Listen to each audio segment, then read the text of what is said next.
दोस्तों, आप लोगों का एजुकेशन केयर क्लासेस में स्वागत है। मैं अवधेश पटेल। आज हम बात करेंगे भारत की नागरिकता के बारे में, किस प्रकार से नागरिकता मिलती है और किस प्रकार से नागरिकता जो अंत होता है या किस प्रकार से नागरिकता समाप्त होती है, उस पर हम चर्चा करने वाले हैं। और नागरिकता से संबंधित क्या क्वेश्चन बन सकते हैं, उस पर भी हम डिस्कशन करने वाले हैं। देखिए, जो नागरिकता की बात की गई, जो नागरिकता जो है वो हमारे भाग 2 में, किसमें है? भाग 2 में जो नागरिकता है ये भाग 2 में दिया गया है। इसका जो एक्ट है वो नागरिकता एक्ट जो है 1955 में आया। कब आया था?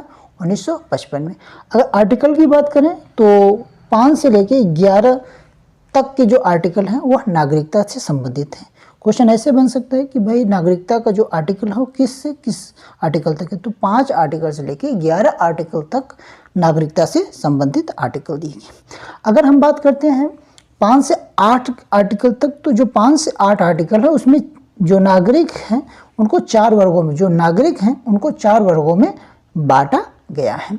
अगर हम बात आर्टिकल 9 की बात करते हैं तो जो आर्टिकल 9 है उसमें यह कहा गया कि अगर आप किसी विदेश यानी किसी दूसरे देश की नागरिकता एक्सेप्ट कर लेते हैं तो भारत की नागरिकता अपने आप खत्म हो जाएगी।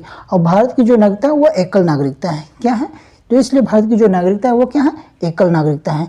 अगर आर्टिकल 10 और 11 की बात करें तो आर्टिकल 10 और 11 में यह है कि भाई जो नागरिकता में जो संशोधन करने का जो अधिकार है या उसमें बदलने का जो कुछ भी रेगुलेट करने का अधिकार है वो संसद के पास है। यह आर्टिकल 10 और 11 में कहा गया। देखिए, नागरिकता प्राप्त करने की जो तरीके हैं, अगर देखा जाए तो नागरिकता प्राप्त करने के जो तरीके हैं वो हमारे 5 तरीके हैं।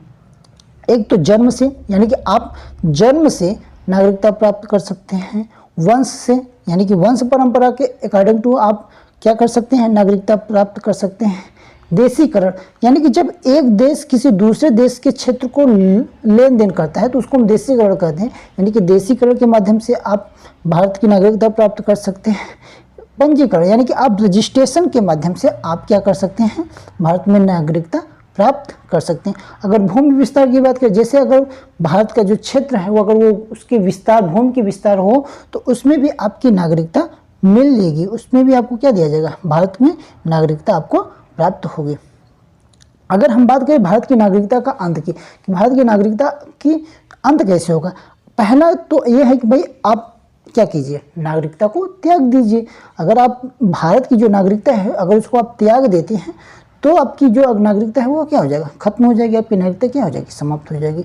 या ये हो सकता है कि किसी अन्य देश की नागरिकता आपने स्वीकार कर ली, जो हमने बताया कि आर्टिकल 19 के तहत अगर किसी अन्य देश की आपने नागरिकता प्राप्त कर ली है, अगर आपने किसी दूसरे देश की नागरिकता ले ली है तो आपकी जो भारत की नागरिकता है वो क्या हो जाएगी? समाप्त हो जाएगी। या फिर ये हो सकता है कि आपकी जो सरकार है यानी सरकार के द्वारा आपकी नागरिकता छीन ली जाए, यानी कि आपकी जो नागरिकता है वह अगर सरकार के द्वारा छीन ली जाए तब भी आपकी जो नागरिकता है वह आपके समाप्त हो जाएगी, यानी कि आपकी नागरिकता का अंत हो जाएगा।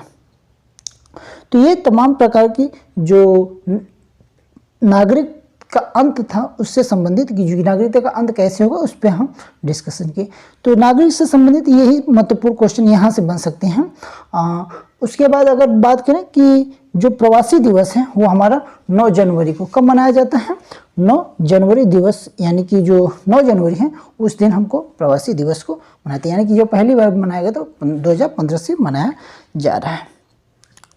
तो ये थे जो नागरिकता से संबंधित था। अगर ये वीडियो आप लोगों को अच्छा लगा हो तो लाइक कीजिए और शेयर कीजिए। और अगर रिवीजन कर रहे हैं आप नागरिकता को तो आप जो स्पीड है इसका स्पीड को थोड़ा सा बढ़ा करके आप फास्ट कुछ ही मिनट में आप नागरिकता के रिवीजन कर सकते हैं। आप जितनी बार चाहें रिवीजन कर सकते हैं नागरिकता के बारे में कि किस प्रकार से नागरिकता आप प्राप्त कर सकते हैं और किस प्रकार से नागरिकता का अंत होता है। अगर ये वीडियो आप लोगों को अच्छा लगा है तो आप लोग लाइक कीजिए और शेयर कीजिए, और हमारे नेक्स्ट वीडियो को देखने के लिए हमारे चैनल को सब्सक्राइब कीजिए। Thank you so much.